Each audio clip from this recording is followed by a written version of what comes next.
Ini nggak sih satu kata yang bikin anak muda galau dan pusing? Goals. Pengen jadi crazy rich Asian di usia muda. Pengen punya IPK kumlaut pas lulus. Nikah di usia sebelum 25.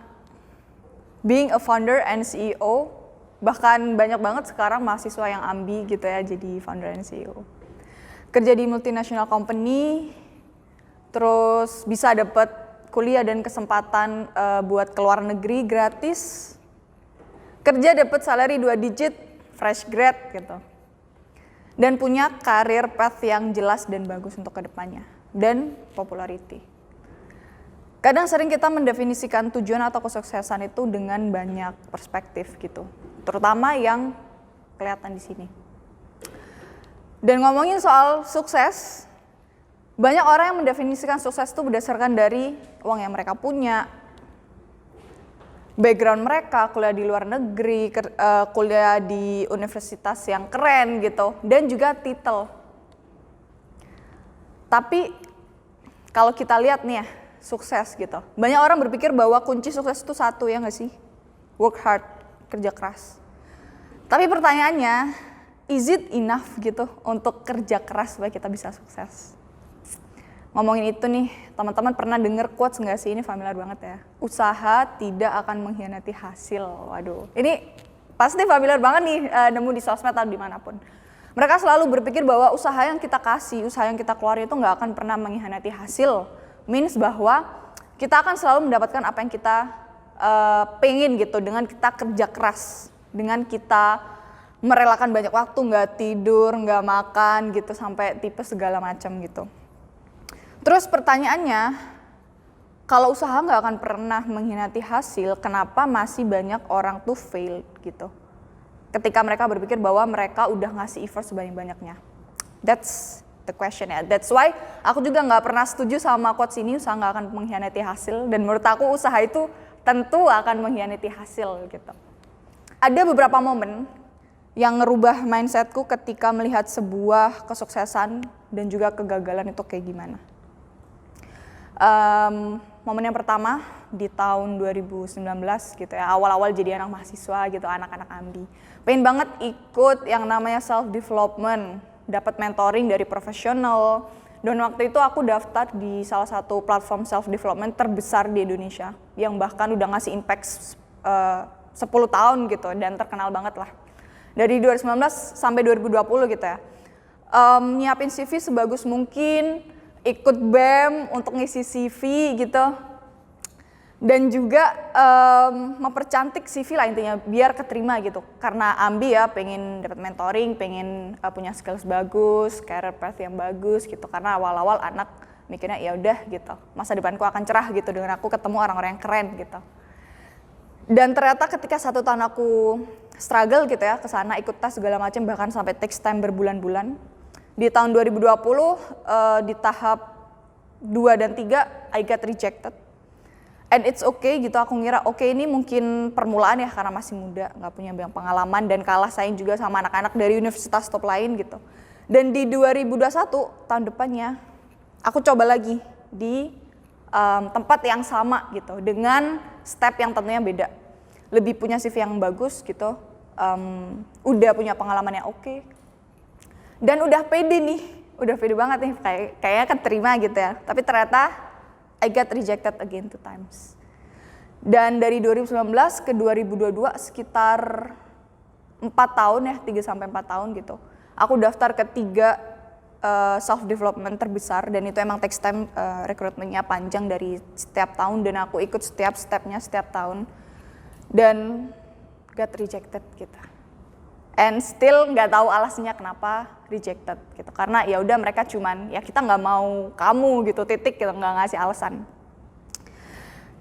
Dari situ turning points, sedih ya pasti ketika kita kena rejection, pasti sedih, pasti juga nangis, wajar ya mengekspresikan emosi, dan effortku nggak berhenti di situ. Di tahun 2021 awal aku daftar di salah satu self-dev juga, di Students Catalyst, salah satu self-dev terbesar di Indonesia, impact-nya udah lebih dari 5 tahun ke anak muda. masih ditolak gitu, daftar sebagai students. Dan akhirnya di tahun 2021 sama, tapi di akhir aku dapat email, congratulations, you are accepted as a peer. Means bahwa aku keterima sebagai mentor gitu. Di awal 2021 aku ketolak sebagai students, tapi di akhir 2021 aku dapat email dari tempat yang sama, keterima sebagai seorang mentor di sana. I back again in the same place, not just as a student, but as a mentor. Oke, cerita pertama gitu, keren. Oke, perjalanan selanjutnya gitu nggak berhenti di situ, memaknai soal effort dan kegagalan gitu. Di tahun 2019 di sama, kan jadi mahasiswa tuh kita kadang expect untuk pinter nulis ya. Disuruh nulis, bikin artikel, publish gitu, ekspektasi dari dosen-dosen dan orang-orang di kampus ya kan. Keren gak sih punya artikel bisa dipublish di tempat dilihat banyak orang gitu, keren banget ya. Aku sempet nulis berbagai macam artikel dan coba propose dipublish untuk dipublish gitu ya. Dan aku ketolak 13 artikel aku nulis di sana. Kenapa ketolak? Karena kena plagiat gitu. And I intentionally doing plagiarism gitu di situ. Karena pengen apa ya? Pengen cepet aja nulis, kayak mikir bahwa nulis itu susah banget sih ya. Kenapa nggak ya udah deh plagiat aja gitu. I make mistakes ya di sini, plagiat, dan itu ketahuan dan intentionally. Akhirnya udah upset banget, 13 artikel nggak kepublish semuanya dan nggak tahu tuh nilainya gimana ya. Dapat push terus dari dosen, nggak tahu tuh nasibnya kayak gimana. Dan akhirnya aku nggak nyerah karena tetap ngotot, karena aku emang tipikal orang yang cukup keras kepala. Jadi tetap ngotot bikin artikel. Dan akhirnya dari 2019 sampai sekarang aku udah bisa publish lebih dari 12 artikel. Ada di tempat yang sama dan bahkan tempat yang berbeda. Dan itu dengan berbagai macam topik, ada bahas self-development, ada bahas tentang agama, bahkan lingkungan, pendidikan, banyak gitu. Dan lebih dari jumlah yang aku ditolak. Dan di tahun 2021 juga, di permasalahan yang sama soal menulis, akhirnya aku mendapatkan kesempatan menjadi winner di lomba esai TEDx Universitas Airlangga. Dan waktu itu topiknya tentang ripple effect. Tentang gimana kita tuh bisa berdampak buat lingkungan sekitar meskipun kita bukan orang yang keren, bukan orang yang gede gitu, kayak titel gede. Karena ikut champion, mengalahkan ratusan orang yang ada di sana. Oke. Nah, setelah kejadian ini, kemenangan-kemenangan atau achievement ini, aku ngira hidup tuh bakalan enak sih kayaknya ya setelah ini, setelah kita menang gitu. Kayaknya hidup tuh kedepannya akan agak-agak mulus. Tapi ternyata hidup akan gak semudah itu gitu. Hidup gak sesuai dengan apapun yang kita pengen, hidup gak seenak apa yang aku pikirin gitu setelah pencapaian-pencapaian itu.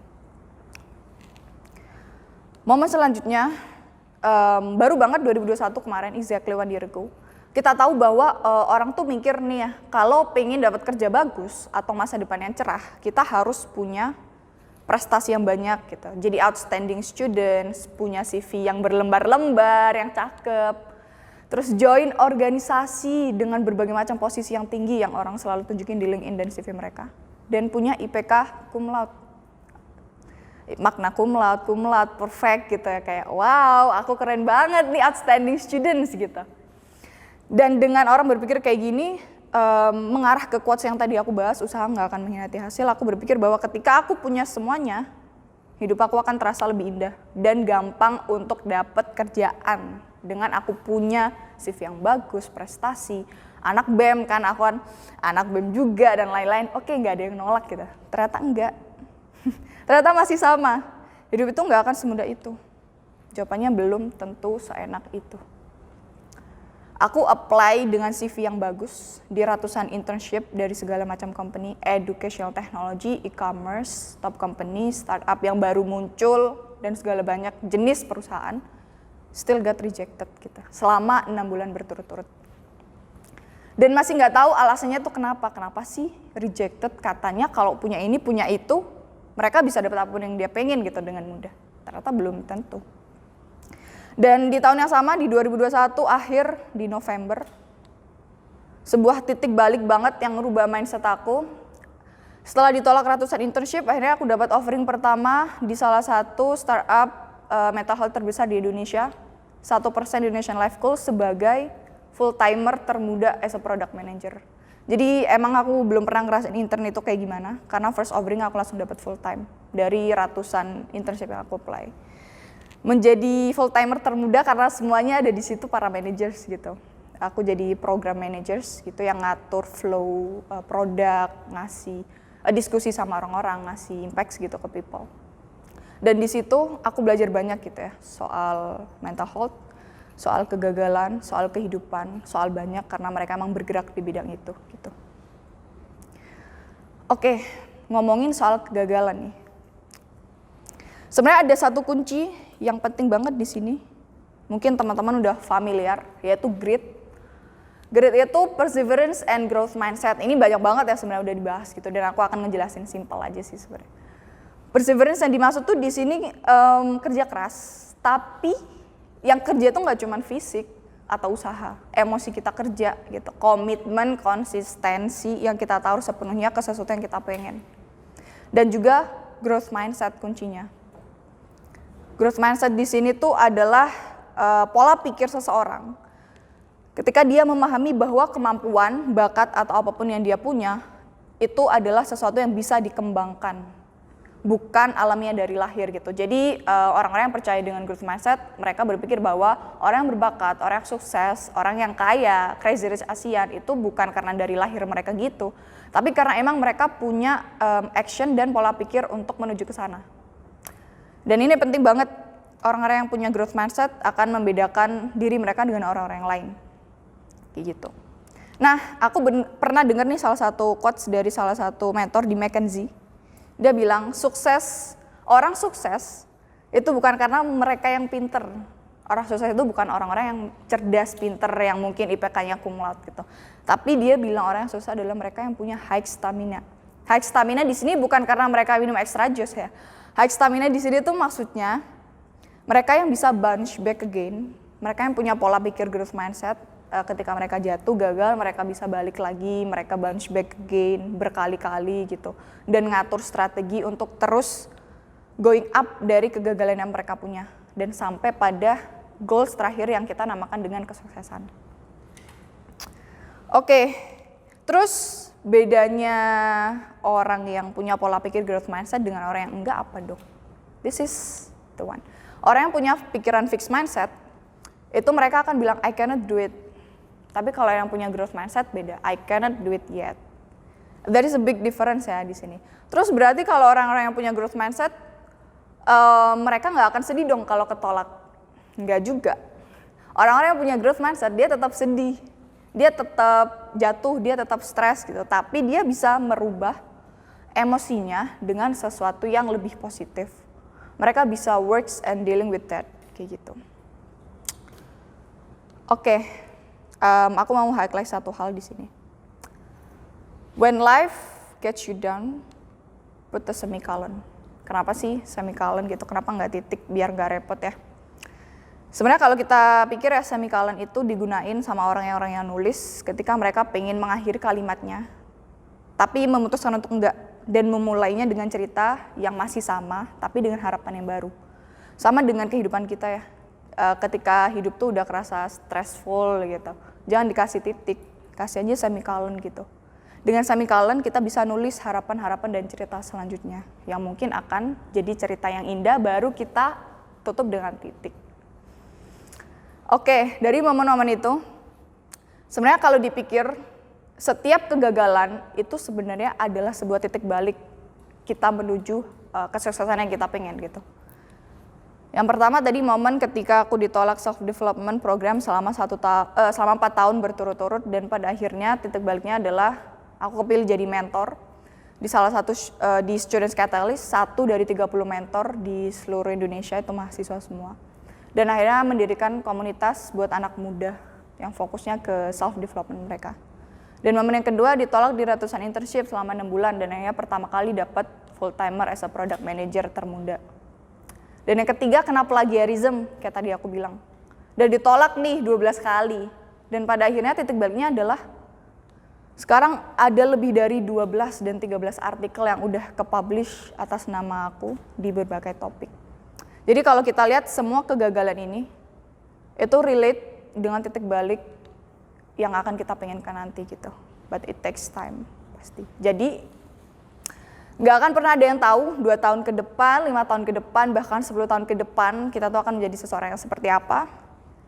And it's okay if you fail, it's okay kalau kamu gagal, it's okay kamu nggak mendapatkan apa yang kamu pengen, karena sebenarnya hidup tuh nggak melulu soal apa yang kita pengen ya sih.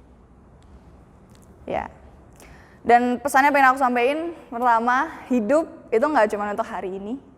Tetap ingat bahwa masih ada besok, 2 hari lagi, 3 hari, bertahun-tahun yang akan datang. And it's okay if you cannot do it, gak masalah. Belajar menerima apapun yang terjadi dan apapun itu yang kita gak suka dan kita suka. It's all about the art of acceptance. Dan percaya bahwa setiap hal itu takes time, teman-teman. Gak ada yang instan, bahkan mie instan aja bikinnya butuh proses gak sih? Gak tiba-tiba langsung jadi mie terus dimakan kan. Play long term game karena hidup itu panjang, kita gak akan pernah tahu apapun yang akan terjadi ke depannya. Dan yang terakhir, you make yourself gitu. Pakai pola pikir growth mindset, semua hal itu bisa dilatih asal pola pikir kita mau ke sana. Oke, terakhir hal yang pengen aku sampaikan, jangan terlalu fokus mengejar apapun yang kalian pengen gitu. Pengennya ini, pengennya itu. Karena sebenarnya hidup tuh gak cuma soal kita doang, gak soal apapun yang kita pengen gitu. Akan ada selalu seseorang yang nemenin perjalanan kalian, momen-momen itu. Teman-teman kalian, keluarga, orang-orang gitu. Dan jangan lupa berterima kasih sama mereka semua yang udah selalu nge-support, yang ada di samping kalian gitu ya. Jangan lupa bahwa mereka tuh juga berharga gitu buat teman-teman. Dan satu kalimat buat aku sampaikan, meskipun hidup tuh repot, stressful, susah gitu ya, kita pening, rasanya pengen nikah muda gitu. Jangan pernah lupa bahwa life is always worth it. Aku Rena, thank you.